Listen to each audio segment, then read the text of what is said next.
Good day, everyone. So, my name is Cheryl Salabsabis, Ed Filipino student for GE 111 Philippine Indigenous Community. So, I am discussing to you about the indigenous group in Mindanao, especially in the Region 13 or known as the Caraga Region.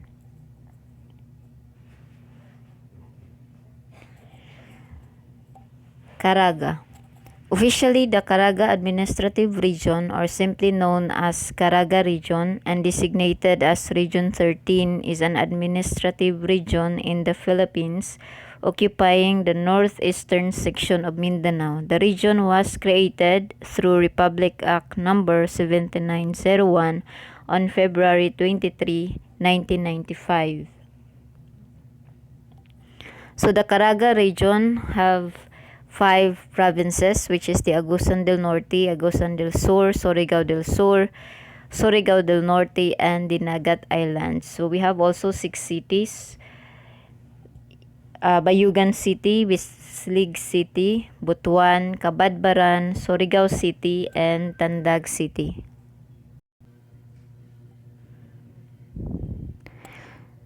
Sixty-seven municipalities and 1,311 barangays. Butuan is the most urbanized city in Caraga, serves as the regional administrative center. So in Caraga region, the languages they have are Cebuano, Surigaonon, Butuanon, Kamayo, Manubo, Tagalog, and English language. Etymology. The name itself is from Kalagan, literally strong-spirited, which means fierce or brave. Kalag, spirit or soul. In the native animistic Anito religions, hence the whole province, the Caraga of AD 1622 was called Region de Gente Animosa, that is, region of spirited folks. Their geography.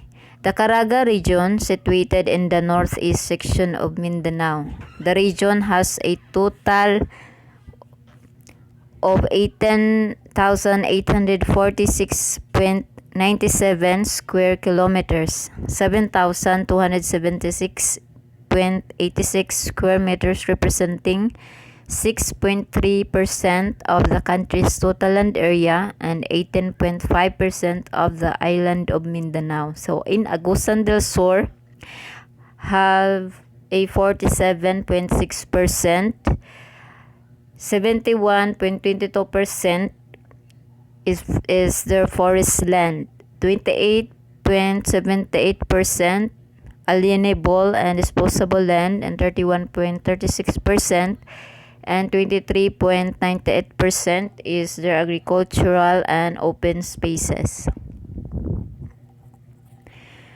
So 500,000, the population of indigenous people or IPs found in the Caraga, southern Philippines.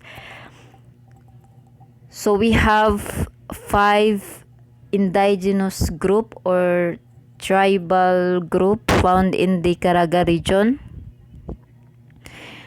which is the Manobo, Mamanwa tribe, Higaonon, Banwaon, and Mandaya tribal groups.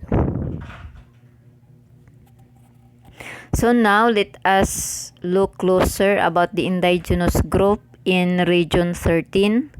The first one is the Manobo tribe. The Manubo tribes is one of the 110 groups of indigenous peoples in the Philippines. The Manubo people are mostly concentrated in the southwestern part of the province of Bukidnon, Mindanao Island, Philippines. Their territory is marked by the Ketanglad and Kalatungan mountain ranges. So the Manubo or Manuro or Minovo means person or people. It may also have been originally Mansuba, from man or person or people, and Suba, which is the river, hence the meaning river.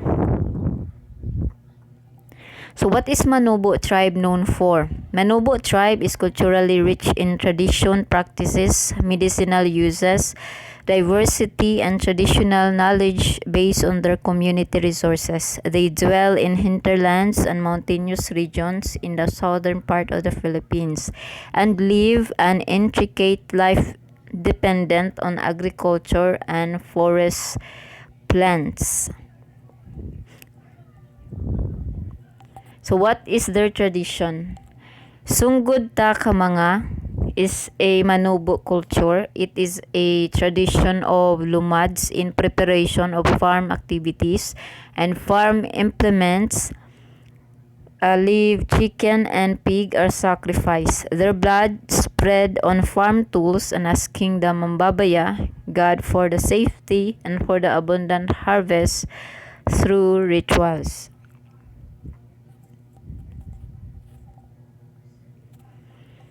Lifestyle of the Manubo is that a rural agriculture. Unfortunately, their farming methods are very primitive. For example, the Bukidnon grow maize and rice as their principal crops. Some of the farmers have incorporated flowing techniques, while others have continued to use the slash and burn method. What are their beliefs?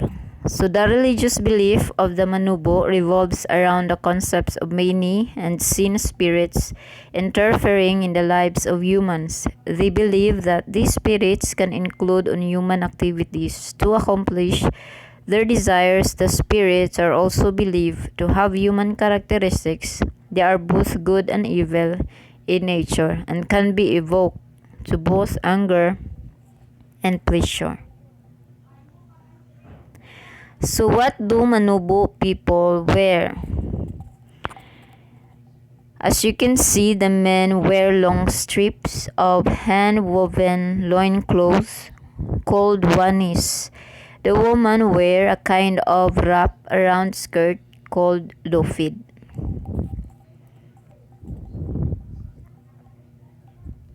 So, and that is the tradition and practices, the belief, and the costume of their tradition of the Manubo tribe. So now let us continue in the other tribes, which is the Mamanwa tribes. The Mamanwa tribes were once considered a Negrito group but now are thought to comprise an older group entirely distinct from other Filipino populations. Like all Negritos, they have adopted the language of a dominant nearby group.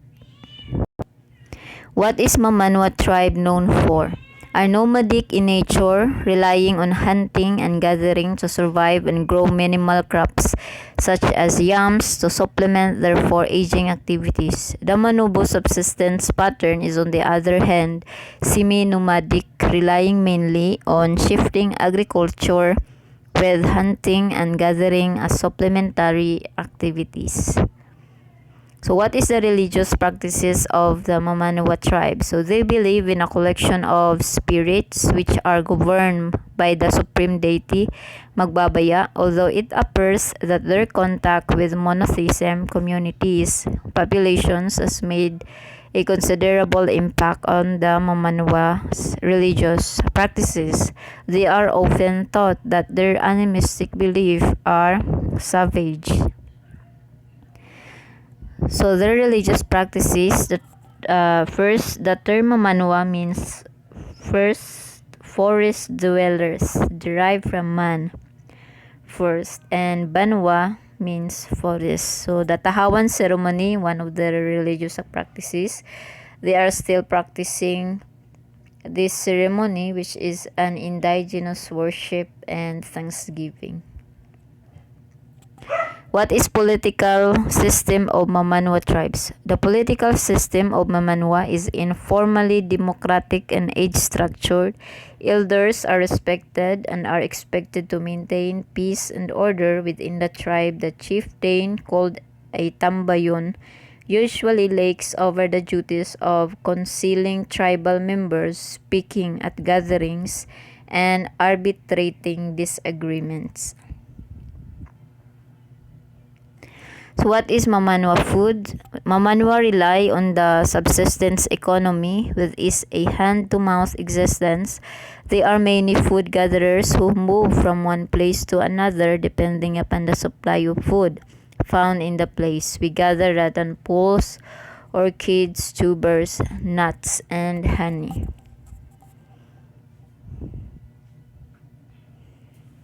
So that is the culture, the tradition, the belief, and the practices of the Mamanwa tribes. So now let us go further into the Higaonon tribes. The Higaonon tribes is one of the 110 groups of indigenous peoples in the Philippines. The Higaonon people are mostly concentrated in the northern and eastern part of the province of Bukidnon, Mindanao Island, Philippines. Their territory is marked by the Mount Tago and Kimangkil mountain ranges. What is Higaonon tribe known for? The ability of the Higaonon to effectively solve internal conflicts has led to them being described as a genuinely peace-loving community in the weavers of peace. So the rituals of Higaonon tribes. The Higaonon marriage rites include the chanting of prayers by the wedding officiant, usually the dato or an elder, to bless the couple, the practice of smearing chicken blood all over the bride and groom's hands symbolize the sanctity of their vows.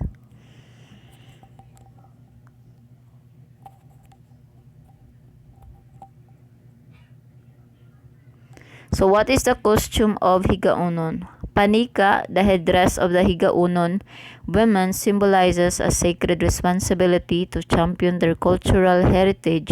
Not any Higaonon woman can wear panika. She has to make the commitment and be recognized as a conduit of continuing the Higaonon tradition. So not all of the Higaonon women can wear the panika because it first have to make the commitment and to recognize their responsibility, no, to champion, to preserve their cultural heritage and the Higaonon traditions.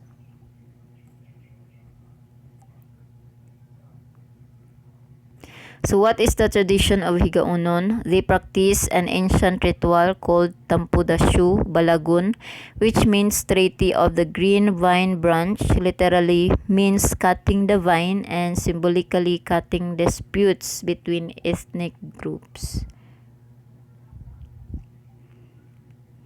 So and that is the culture and traditions of the Higaonon tribe. So now let us look the last tribes, which is the Banwaon tribes. The Banwaon tribes are an ethnic groups in Mindanao, also known as Agwanon, Banwagon, Banwaon, Banwanon, Higaonon Banwaon, and Manobo. There are concentrations of Banwaons found in the island of Mindanao, in the Filipino province of Agusan del Sur. So the Banwaon tribe culture. Their tribes also exhibit a strong oral tradition. The Banwaon have stories depicting war and heroes passed orally. This includes Tudum, which is a series of save verses which can be done to ask for blessings, peace, and institution of new chieftain, thanksgiving, and a prayer for the departed.